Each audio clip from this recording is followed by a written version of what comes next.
Graça e paz, meus irmãos, amém? Aqui é o pastor Ricardo Saragossa e eu quero compartilhar uma mensagem com você, né, que está ali no comecinho do livro de Mateus, que é quando Jesus começa o ministério dele ali, bem no início. Ele já começa com, né, um sermão mais conhecido como o Sermão do Monte, e onde que ele dá muitas direções a respeito do reino de Deus, né? Mateus, o evangelho de Mateus vem com essa direção, né? Com esse objetivo de apresentar o reino dos céus. Amém? E a primeira aventurança, Jesus ele já começa falando sobre bem-aventurados pobres de espírito. E parece um pouco contraditório, né? Pobre de espírito, né? O que será que realmente significa isso? O que será que realmente Jesus quis expressar com isso? Nós vemos que o ministério inteiro de Jesus, ele ensinava por meio de parábolas, ou seja, por meio de situações cotidianas, né? Para apresentar o reino dos céus para os seus discípulos. Amém? Nós vemos que aqui na primeira bem-aventurança, Jesus ele diz isso, né? Bem-aventurados pobres de espírito. Mas o que significa ser pobre de espírito? Parece tão, a gente associa, né, com miséria, com pobreza extrema. Só que Jesus ele queria expressar uma outra coisa. Esse ser pobre de espírito, né, que é quando a pessoa, né, tá lá em Mateus 5, versículo 3. Quando a pessoa ela reconhece a sua miséria espiritual, a sua pobreza espiritual.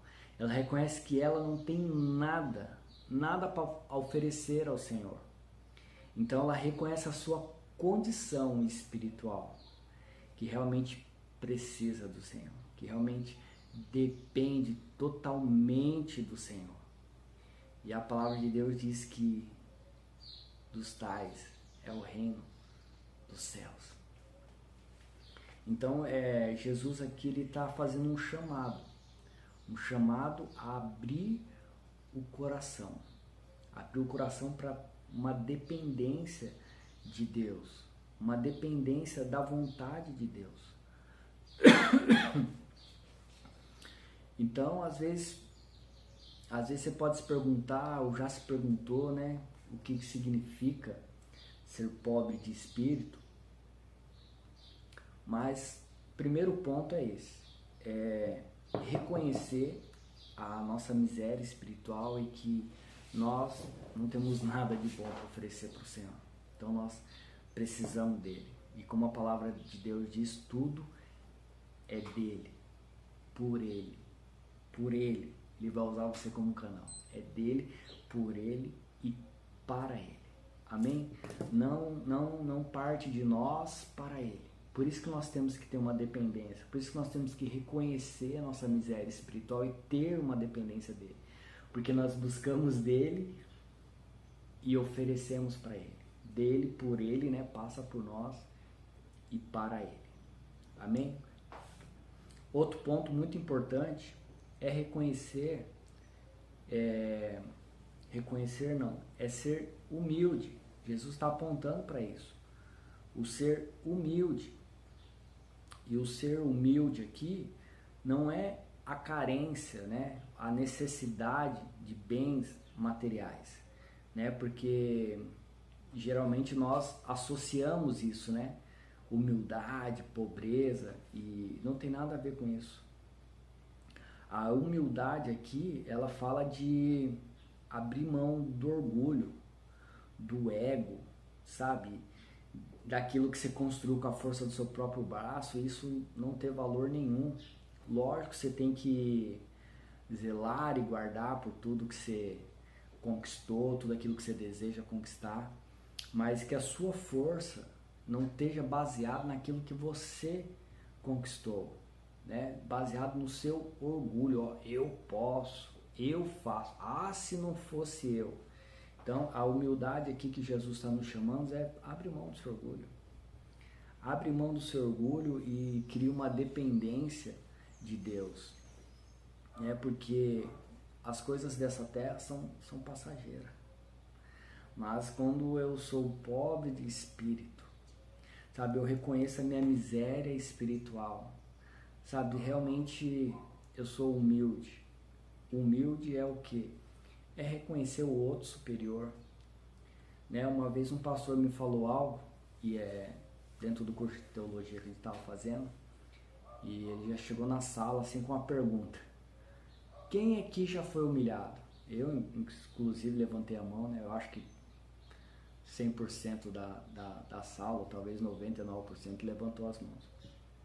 E ele falou algo que eu nunca esqueci. Ele falou: você só foi humilhado porque você não é humilde. Como isso é poderoso, sabe? Porque você só é humilhado quando o seu ego toca no seu ego, toca no seu orgulho. Quando a pessoa não consegue tocar no seu ego, no seu orgulho, você não se sente humilhado. Você, tudo bem, se não tá bom para você, tô seguindo o meu caminho e na minha vida nada muda. Então, ser humilde é isso, é abrir mão do orgulho, sabe? Ter uma dependência de Deus, sabe? Quando eu sou humilde, eu não reconheço só apenas as autoridades como superior. E a palavra de Deus diz que nós temos que honrar, reconhecer todas as autoridades, porque todas são constituídas por Deus. Mas sabe, quando eu sou humilde, eu reconheço que o mendigo que está ali na esquina ali, ele é maior que eu. Ele é uma pessoa importante para Deus. E quando eu reconheço isso, eu sinto no meu coração o que eu posso fazer para ajudar essa pessoa. Ou eu posso fazer que nem a sociedade, né, virar a cara de lado e falar, problema dele, é as escolhas dele. Só que ser humilde é reconhecer desde o menor ao maior como superior. Isso é completamente deixar o orgulho, independente da sua condição financeira, mas é remover o orgulho e reconhecer o outro maior. Outro ponto muito importante é a dependência de Deus, é o confiar em Deus. Nós temos muitos conceitos estabelecidos, né, que na verdade são conceitos estabelecidos desde a nossa infância, criação, familiar, emprego, escola, convívio. O que são esses conceitos? Nós definimos coisas, do que eu gosto, do que eu não gosto, do que eu acho certo, do que eu não acho certo. E às vezes nós vamos para a vida cristã e queremos que os nossos conceitos sejam estabelecidos. E não é assim. Jesus está falando aqui, ó, não funciona desse jeito. Não funciona desse jeito. Realmente você quer trazer o reino do céu sobre a sua vida? Seja pobre de espírito, sabe? Reconheça que você é miserável espiritual. Seja humilde e tenha dependência de Deus. Quando eu crio uma dependência de Deus, quando eu estou diante de uma situação e eu busco o Senhor, eu falo, Senhor, eu faria isso aqui nessa situação. Mas o que o Senhor faria? Me mostra na tua palavra. Fala comigo, Senhor. Sabe, é um coração dependente, não um coração que já tem coisas definidas e anda por aquilo que está definido. Então, quando eu reconheço a minha miséria espiritual, eu reconheço que a minha atitude, a minha escolha talvez não seja melhor. E eu passo a buscar, Senhor, qual que seria a sua escolha? Qual que seria a sua escolha para isso? Amém? E por último aqui, a abertura do reino dos céus, né? O reino de Deus. O último ponto aqui, e não menos importante, talvez até o mais importante, sabe, é quando eu permito que o Espírito Santo de Deus, ele haja na minha vida. Sabe, quando eu permito que o Espírito Santo de Deus haja na minha vida, eu trago os princípios do reino. Eu abraço os princípios do reino e começo a aplicá-lo. E quanto mais eu ando por isso, mais sensível eu fico à voz do Espírito. E quanto mais você fica sensível à voz do Espírito, mais adiantado você está. Às vezes você está 2 passos na frente todo mundo que está ao seu redor. E às vezes quem está ao seu redor nem entende o que está acontecendo, mas quando acontece, fala, nossa, como assim?